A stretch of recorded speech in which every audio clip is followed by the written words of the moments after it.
Hello, everybody. This is Cyrus again with Afterlife Topics and Metaphysics, where we talk about life after death, supernatural research, and all that kind of stuff. And tonight, I want to talk a little bit about telephone calls from the dead, which is also the name of a recently released book by Callum E. Cooper. Is it possible to receive phone calls from dead people? So, this is a big subject, and this is just one itsy bitsy video about this. I will easily be able to separate this into 20 or 30 videos over the course of this channel's lifespan. But let's just kind of talk a little bit about some basic ideas in this very crazy subject. So, first, before we begin, if you like this kind of stuff, please hit subscribe because I'm trying to get this channel going. We have a big group on Facebook. I have a big group of readers with my books, but it doesn't seem to translate so easily into YouTube, and so any help in that area is appreciated. So, to continue. So Telephone Calls from the Dead is a kind of a spiritual successor to a book by Raymond Bayless that came out in the 70s called Phone Calls from the Dead. And this book actually includes the continuation of research by Bayless and his co-author, which was D. Scott Rogo, who is a famous parapsychologist who passed away in around 1990. And Callum Cooper continued that research. So I'm going to mention a story. I believe this is paraphrased from the book, but it is in the book. And I also want to mention first that this is one example, but in the group Afterlife Topics Metaphysics and through my own research, I have documented numerous cases of people receiving phone calls from deceased people. As weird as that sounds, this appears to be an element of instrumental transcommunication that deceased people, I'd imagine scientists living on the astral plane that we call the afterlife, have figured out a way to create a system that they've figured out how to create. And this has been going on since the inception, I suppose, of telephone calls. We had the original people who created mass communication.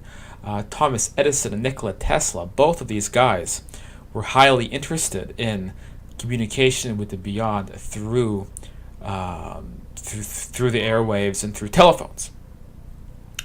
So the history of ITC type of phenomenon dates back literally to the inception among a couple of the smartest people who ever lived. And I'll talk more about that and the research behind that in another video some other time. By the way, again, if you hear a lot of barking in the background, we have a new puppy. And that new puppy has made the other dogs in the house become very distraught.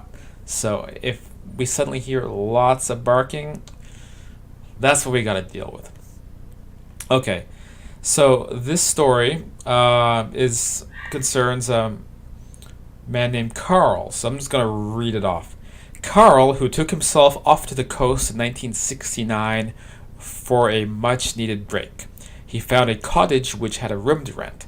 And I don't know much info about Carl, I think just a young man going on vacation.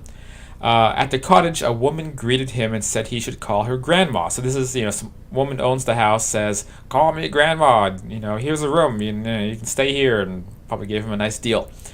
So she then showed him to his room, which was full of antiques, including a wall-mounted 19th century telephone, which had a crack handle on the side to call an operator. Crack? Did they mean crack or crank? I'm not sure. It had a handle on the side to call an operator and place a call. So this is how you make phone calls back then: is you got in touch with an operator, and then you try to connect to a different call, try to connect to the other side that way, to the other side of the phone call, that is, or the other side, literally speaking. He paid little attention to it until one night after spending the day on a beach, he was woken by its ringing at 11:13 p.m. He tried to ignore it, but eventually picked it up. He heard his father's voice saying, "Ah, there you are, Carl. Your mother will be trying to reach you. Call her up. She has a message for you." Wondering what the problem might be, the son responded, Call her to the phone, Dad. I'll talk to her now. I can't. She's not with me, his father replied. Where are you calling from? Carl inquired. His father replies, It's a very beautiful place. Be sure you call your mother. Goodbye, Carl. Concerned, he tried to call his mother but was unable to get the phone to work, so he decided to go back to sleep and try calling her in the morning. When he recounted the experience to his host, Grandma, at breakfast the next morning, she looked puzzled. She explained to Carl that the telephone in his room had been bought in an antique shop by her late husband. What's more, it wasn't connected to any wiring that would enable calls to be made. Handing him a modern kitchen phone, she told her guest he ought to call his mother immediately. When he did, she said, Carl, where on earth have you been? I've been nearly frantic, trying all night to locate you. Your father died last night of a heart attack at 11:13. Nobody knew where you were. One thing that pops out in my mind about the story is that he got the phone call at 11:13 and he died at 11:13. This goes into the topic of time discrepancies in the afterlife, where 1 minute there could potentially be days for the people on that side. And when I've had out-of-body experiences, I've taken 5-minute naps but felt like I've been on that side for like an hour. So that right away pops into my mind when I hear this story.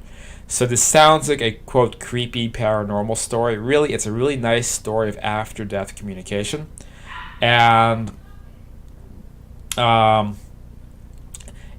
you know, this phenomenon definitely is still happening into the modern age, and probably more prolifically. We can go into the crazy phone calls that Mark Macy received from Konstantin Rodiv, the ITC pioneer, or just a lot of private stories that people have sent me of hearing getting a scratchy phone call from a deceased loved one's phone number and hearing their voice very briefly on the other end. On to actual phone calls that have lasted longer than that. It's amazing when you have a community like the one we have, people coming out of the woodwork to share these kinds of stories. So that's something you can chew on for now. That's it for this video. Thanks for handling the dogs in the background. Hopefully by next video they'll finally learn to chill out a little bit.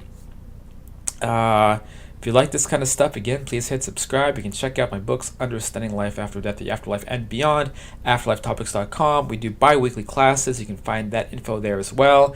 You can join the group. You can watch some more videos.